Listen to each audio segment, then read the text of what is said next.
Hey y'all, welcome back to my channel. So as some of you know, I did recently get a new tufting gun. I upgraded to the AK5, which is but that does mean that I have another tufting gun that I'm not using because they're both cut pile, and obviously I'm going to use the AK5 for cut pile. And it makes me a little sad because this is also This is Miss Pile. If you've never met her before, she's my AK1. I love her dearly, clearly. She's been through a lot, obviously. She's made many rugs with me, and I love her. And I don't want to see her hanging and not being used. So I thought what we could do is go through the process of turning my AK1 cut pile tufting machine into an AK1 loop pile machine. I have never done this before. Also, I'm pretty sure this is an AK1 duo. I don't know if all AK1s are duos. I don't know if only certain ones are duos, but duo meaning they can do both. From what I've seen of how you turn it into a loop pile, I would imagine you could do that with most machines, but I'm not 100% sure. So I would confirm that before you go about changing anything on your machine. Anyway, let's just jump into this. I'm really nervous. I am going to be changing my cut pile to a loop pile for good. I am not going to be like switching it back. So there is a step if you want to take your cut pile machine, turn it into a loop pile, but you also want to be able to go back to a cut pile. There is an extra step that you will have to do that I'm not going to do. I will tell you about it, but I'm not going to actually do it. So just keep that in mind if you are planning to kind of go back and forth with it. Okay, first step is to make sure it is unplugged. We're not chopping our fingers off. So I'm just going to show you what the scissors look like before we do anything. So if you spin the gear, you can get the scissors to come out. You can see them there, danger scissors. So they come out, they snip, they go back in. The tip comes back out, and then it's just like an in and out thing.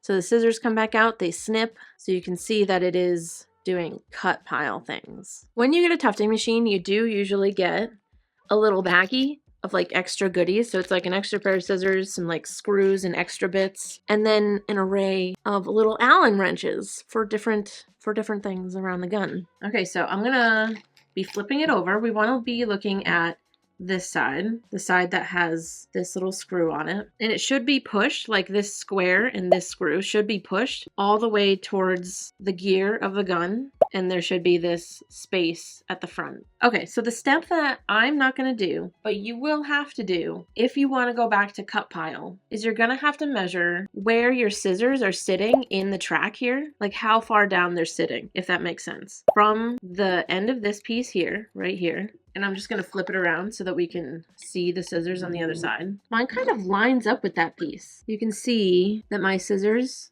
are right here, and it kind of like lines up with this piece. But from tutorials I've seen, you have to measure like how far down your scissors are sitting in this track from this piece. And this is as far back as it goes. So you can see it coming out and then going back in. And this right here is as far down as it sits. So that is interesting, but the reason that you're measuring that is so that when we change this, we're going to be sliding this, and this piece is going to make it so the scissors don't close when they come out. So when you want to go back to cut pile from loop pile, this measurement that you're measuring for the scissors is going to tell you where to put the scissors back to when you want it to cut the yarn again. So in the same way that we're going to be unscrewing this little screw and sliding it to open the scissors and keep them open, to go back to cut pile, you will unscrew this little screw and slide it back to the position where your scissors will sit in the same spot that they were before with this measurement. Okay, so from there, we're going to flip it back to this side so that we can see this piece and then this screw. I'm going to use one of my Allen wrenches that came with my gun. And I'm going to loosen this screw a little bit if I know which way to go. Righty tighty, lefty loosey, you know what I'm saying? Oh, there we go. Okay, now it's a little loose. We obviously don't want to unscrew it all the way, but I'm going to slide this screw and this like little square thing down towards the front all the way. It's basically the opposite from where we started. So I'm going to tighten that back up. And so now let's see what the scissors do. So they're coming out and not closing at all. So what it's doing now is still pushing the yarn through the fabric, but it's not cutting it on the other side.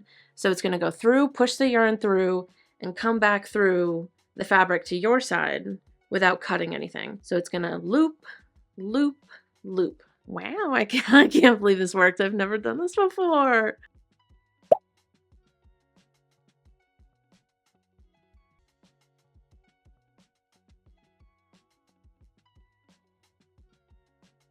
So the scissors on mine, you see them in there, are maybe just like a tiny bit, teeny tiny bit further than this block thing that we were kind of measuring them with earlier. I don't know, it almost looks the exact same. I still want to mention that you'll have to measure that space because I don't know if everyone's gun is going to be the same, and I would hate for you guys to like not be able to change them back. Hell yeah. Okay. Let's give this a try and see if I can create a loop pile rug, a little loop pile section. I'm so excited. Okay, here is my design. Don't concern yourself with the outside circle. I made it smaller. These are little flowers. I looked up lavender, I think. My idea is to have these bits, like the actual like flowery parts, to be tufted with the loop pile so that they're all like little loops and stuff, and it'll look like little petals or something. I don't know. That's what I'm hoping for. Some like texture. And then the rest of the rug is going to be tufted with my AK5 cut pile. So I'm going to put you behind the frame so that you can see the things that are happening back here. Okay, we're gonna do this. I'm so excited to see what happens. I'm just gonna tuft like a straight line up. Whoa.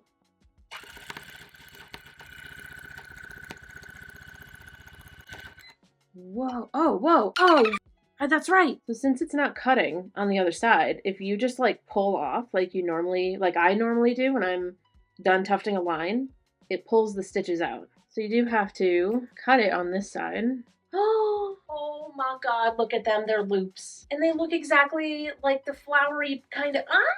So we're going to fill in all this flowery area with the loop pile. Wow, I'm going to have to like retrain myself to not just like yank the little strings out because they're connected now.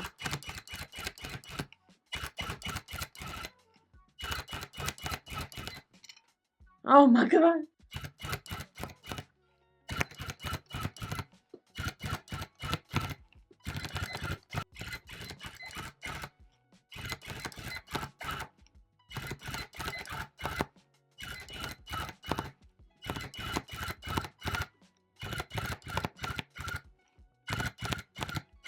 Oh my god. Okay, let's fill it in. Ah, fuck. Oh my god, that is really... Coming from cut pile, this is very difficult to retrain my brain to not do. Okay, let me show you what it looks like from this side and what I keep doing wrong.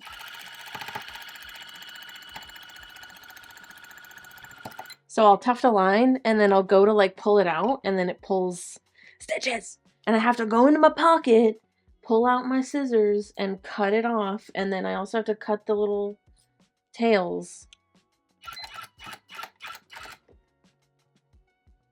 I'm even like filming this clip to show you what I'm doing wrong, and I'm still doing it wrong. Like that's how ingrained in me is just pulling it out.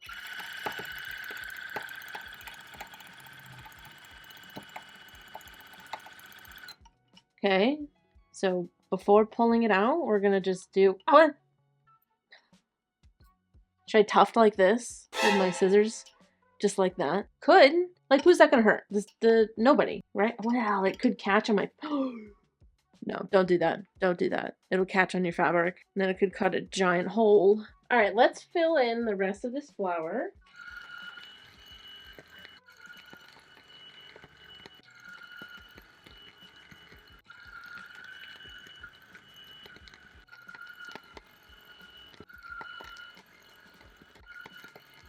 I think with loop pile, you don't have to, since there's kind of like more yarn being put onto the other side, since it's like basically one line of yarn like going in and another one going back out.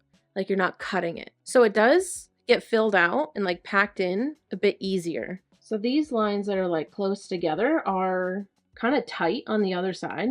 And then these lines that I spaced out quite a bit feel nice and like loose, and you can also see the loops a lot better. I guess I could like pull entire lines out. Oh my god, is that gonna be satisfying?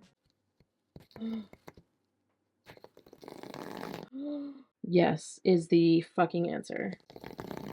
Oh my god. What? This is really cool.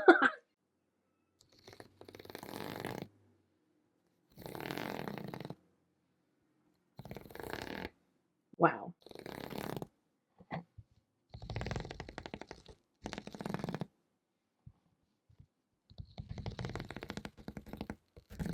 I like that very much. Now on this side, obviously I'm gonna have to fill in this line here because it's like basically a hole. It feels looser. I may even pull out more. I wonder what it looks like on this side when you pull stitches out.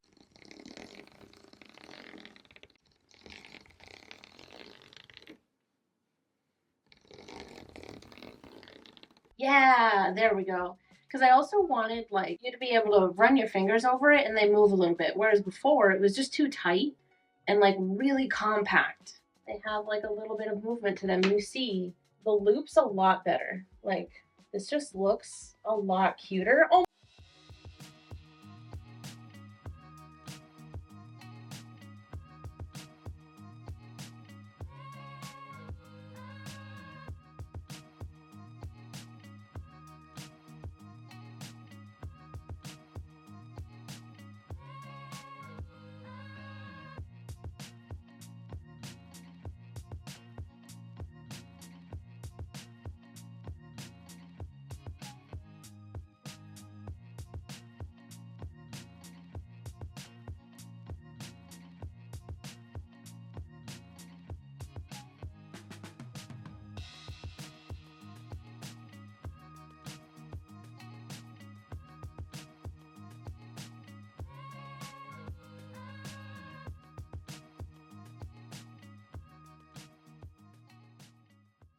Okay, so we have our loop pile flowers tufted. This is what they're looking like. So cute.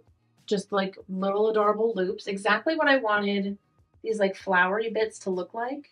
I'm just so like, this was so easy. This was just here this whole time. So what I'm gonna do next is fill in the rest of the design. So here's a cool little time lapse of that.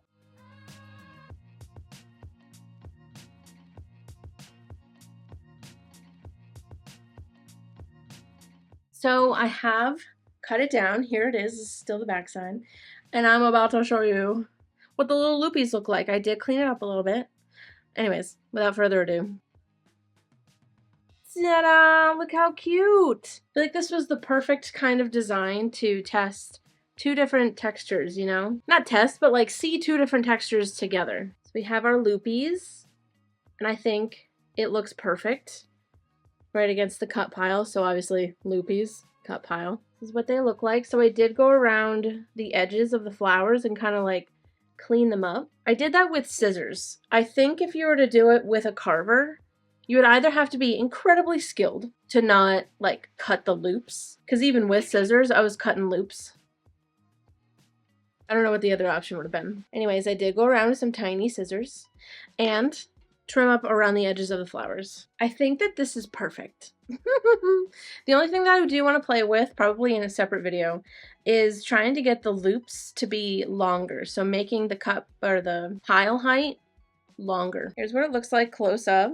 Look at these loopies. So like, you know what the back looks like for how far apart I tufted these lines. You can see why, like, tufting is very different, like, compared to cut pile where you need to put the lines like right next to each other. But then my tufting lines with this are very far apart, and like even some sections don't have a lot, and it's fine on the other side. And it would be too packed if I had put more, or if I had tufted it the same way that I tufted cut pile. Oh, and you can see the sparklies of the sparkly yarn so much better. You can like actually see it rather than when you do cut pile with the sparkly yarn. Here's a little clip. I do have to turn the brightness down a little bit so that you can see it.